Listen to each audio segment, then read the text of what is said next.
Okay, guys, welcome back. In the last lecture, I talked about the concept of effect modification. I want to refine that a little bit, and I'm going to talk about how we go about detecting and then displaying the results of our study when we think we have effect modification. So first, a refinement. I talked about last time the concept of an effect modifier. It's a third factor. In the previous example we looked at, the exposure was a drug, a beta blocker. The outcome was mortality during the hospital, dying during the hospital. The third factor, the effect modifier, was your risk based on this RCRI index measurement. Okay, so an effect modifier is a third factor. It's not your exposure, it's not your outcome. It's a factor that shows different effects of the exposure on the outcome. So as we saw in the previous example, if we stratify people into 5 groups by their value for the RCRI, we got entirely different looking values for the odds ratios and different interpretations. It seemed to be harmful for some groups of people, seemed to be beneficial for other groups of people, and for the middle groups of people it seemed to have no effect. Well, the first refinement I want to make is when you talk about effect modification, you also have to specify what measure of association you're reporting. Are you reporting risk ratios or risk differences? Because the answer will depend on the measure of association. And at least some epidemiologists prefer to refer to this concept as not effect modification, but effect measure modification to underscore that you have to specify up front what measure of association you're using when you report your results. And to try to explain that, let's look at a picture. Let's suppose this picture really displays the effect that age and an exposure might have on your risk of developing some outcome. So this top line here, let's suppose that describes how an exposure, think of the exposure as smoking, how among smokers your risk of developing some outcome might increase with age. It increases linearly. So the top line is describing the relationship between age and your risk of some outcome, like coronary heart disease, among the smokers, among the exposed people. The bottom line here is supposed to represent the same relationship between age and that outcome among the non-exposed people. So if I asked you to describe now the effect of exposure on the outcome, and I asked you to do it for different age groups, what you would be doing is you'd be specifying a value for age, say a point way here on the left axis. The exposed people tend to have a risk of, say, 10%, and the non-exposed people tend to have a risk of around 5%. So if I asked you to calculate the value for the risk ratio for people with that very low age, say this is 30-year-old people, that's where the line begins. The risk ratio for 30-year-old people would be 10% divided by 5%,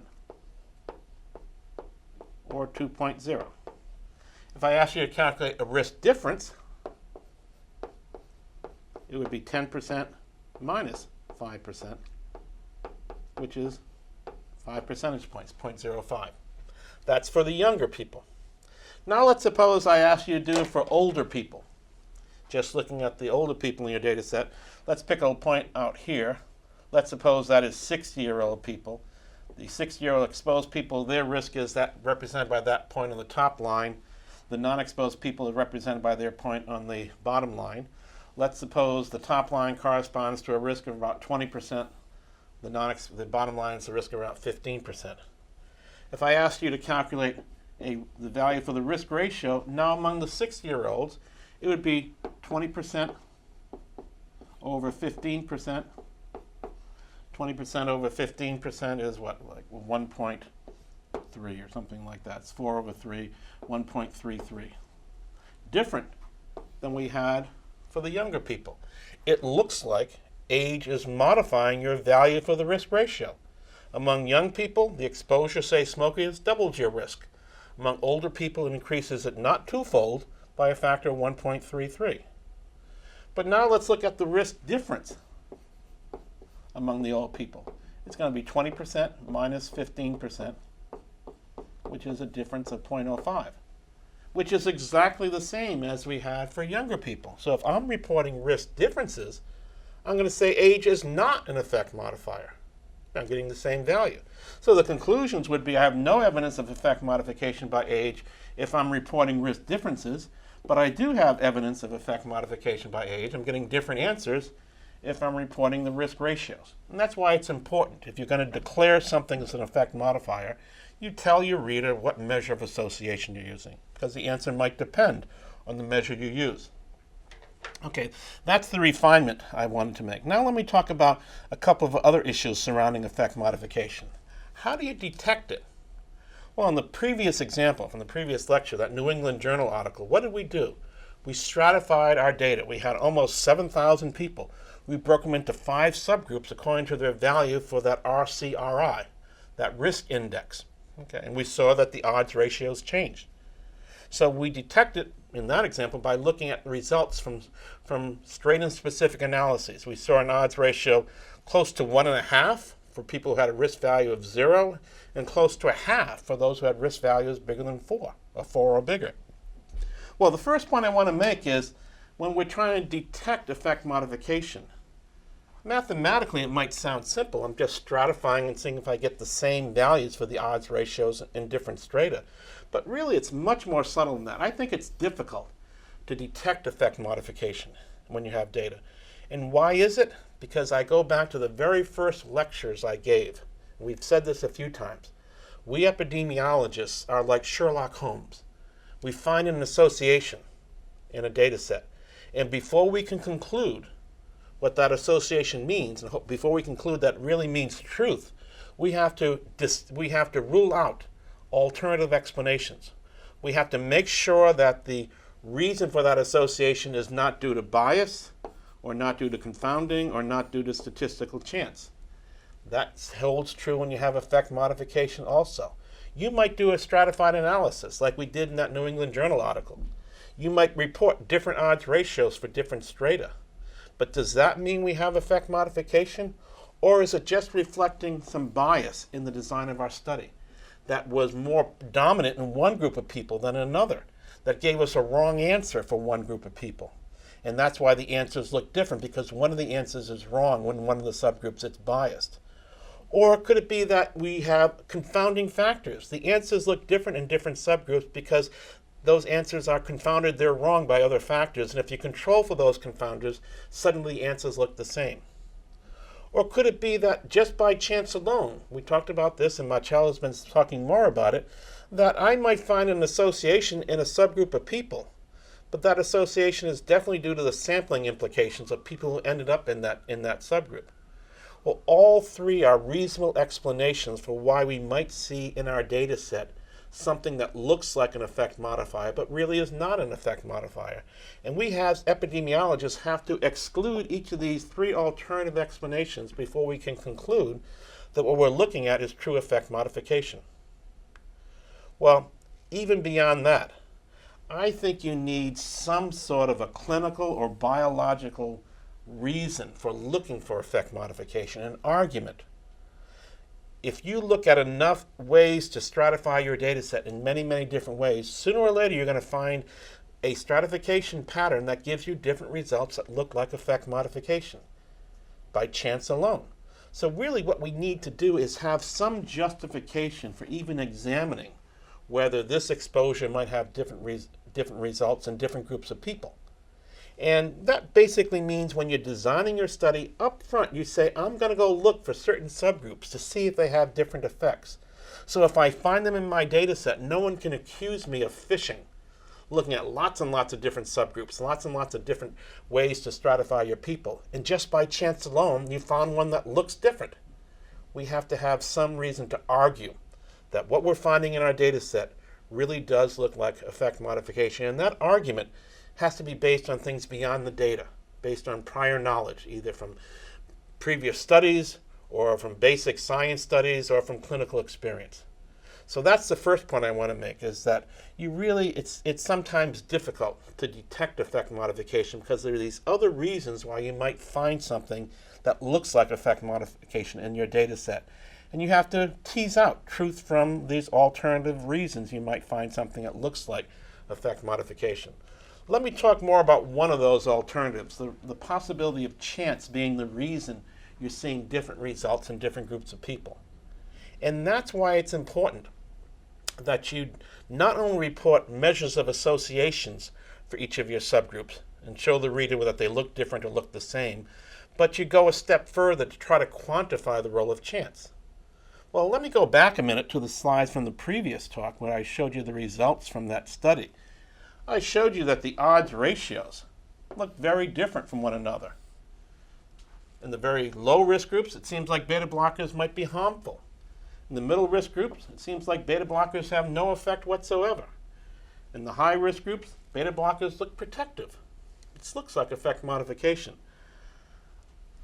I also displayed here the confidence intervals that were reported in that publication and made a point at that time that the confidence interval gives you a range of values suggested by the data as being reasonable estimates for the odds ratios, and made a note that each of these confidence intervals in this last column essentially does not contain the value for the odds ratios suggested by different subgroups. I made the point, for example, that the 1.36 that we saw in the lowest group isn't contained in any of the other 4 confidence intervals.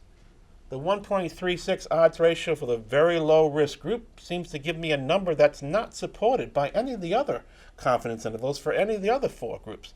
So comparing confidence intervals and see if estimates from one stratum fall in the confidence interval of another stratum is a way to try to take into account the role of chance, how much precision you have in your data set. You can do it a little bit more formally by doing the following. You can do tests of significance. You can test if there's a statistically significant difference between the odds ratio in one table and the odds ratio in another table, and use that as the basis for calling something an effect modifier, trying to take into account the role of chance. These tests are referred to as tests of homogeneity. Probably the first one that was developed by 2 statisticians named Breslow and Day for comparing odds ratios for different tests. Stata does the Breslow-Day test for you. Elizabeth, one of my colleagues, is going to show you a Stata demo where she's going to show you how to do a Breslow-Day test using the Framingham data set. Stata allows you to do those types of tests, not only comparing odds ratios, but comparing risk ratios, comparing rate ratios. It's a very useful package for trying to rule out the role of chance as the reason for seeing something that looks like effect modification. All those tests are testing the null hypothesis that there's no effect modification. The null hypothesis that they're testing is that the odds ratio in the first table is estimating the same value as the odds ratio in the second table or the third table. All the tables are estimating a common value, a single value for the odds ratio, meaning no effect modification. So if you get a small p-value from these tests of homogeneity, like the Breslow-Day test, you could say your data does not support there being no effect modification. That implies there's evidence to support there being effect modification. When we get to regression models, which we're just touching on in this class, I hope you take a course after this that teaches you regression models. There's a way to look for effect modification in regression models looking at things called interaction terms. But we're not going to get to that in this class. As I said, you can also examine, as we did in the previous example, the confidence intervals in those tables. Those are ways we can try to quantify chance as the reason for seeing data that looks like effect modification. The problem is all these methods, confidence intervals and test of significance, are influenced by sample sizes. So you might not have enough people in your data set to get a significant result. Even though your 2 odds ratios look different, or in the previous case, your 5 odds ratios look different, your test of significance might not be giving you statistically significant results just because you don't have enough people. And that's one of the problems trying to detect effect modification. If you want to rule out the role of chance, you're going to have big data sets. So finally, let me talk about the other problem. How do you present your results when you have effect modification? And you basically have, I think, 3 options. One of them is bad. The other 2 are useful things to consider. Probably the best option I would recommend, my first, the number 1 option, is if you think a factor is an effect modifier, present not just one answer, but present separate answers for different groups of people. So in that New England Journal article, if I go back to it, remember this was their table of results. which I summarized on the table I created here, which showed a reader that the effect of beta blocker depends on what group of people you're talking about. Low risk people, mild risk people, high risk people. So I think the best way to display your results when you have effect modification is to present separate results, straight and specific results. And that's why I call that the best option. It's the most information you can give the reader. Now, option number 2 is what I would not recommend. Well, we did stratified analysis last week when we talked about confounding. We know how we can average, using Mantel-Hansel's formulas, results from different strata into one number. I said back then, averaging makes sense if you're averaging like numbers together. I said, remember that quote I gave from that baseball manager in the beginning of this course, that half of your body's burning up and half of your body's freezing over. On average, you might feel fine. And I made the point, that value, on average, you might feel fine, doesn't reflect that part of your body's burning up and part of your body's burning over, is freezing over. If I go back to that New England Journal article and use Mantel-Hansel's formula to average these 5 odds ratios, I'm going to probably get a number close to 1. That number close to 1 is implying beta blockers have no effect. Odds ratio equals 1. It doesn't take into account or reflect the high effect, the positive effect among the low-risk people, and the negative effect, the protective effect among the high-risk people. Averaging doesn't make sense when you have effect modification, when you average numbers together that you feel are different. That's what effect modification means. Averaging just doesn't make sense because it gives you one number that can't reflect what you think are different results for different groups of people. So going back to that slide I was just referring to, the second option, using things like Mantel-Hansel's formula, is probably not appropriate. First of all, it wasn't the basis for Mantel-Hansel's representation or presentation of their formula. It's not optimal theoretically. They were talking about averaging when you thought all the separate odds ratios from the separate tables were estimating a common value. As I say, the common value, the single value you get from their formula, cannot reflect different numbers that you feel exist when you have effect modification. The other thing is it gives you an average, but who is the average describing? What population is it referring to? Well, that brings us up to a third option. It's an option that Marcello has talked about already in this class. It's called standardization. And that's what I'd like to talk about in the next couple of lectures. Standardization will give you a single number to describe the average effect of that exposure, that treatment, in a given population, in a standard population that you decide to look at. So standardization gives you one number, but at least that's linked to a population with a certain distribution of the factor that you're calling the effect modifier. That's what I'd like to show you in the next slide. So what I'd like to do next is to review the notion of standardization, and then later on we'll go through a calculation to demonstrate how it might be used to summarize results when you have effect modification. See you then.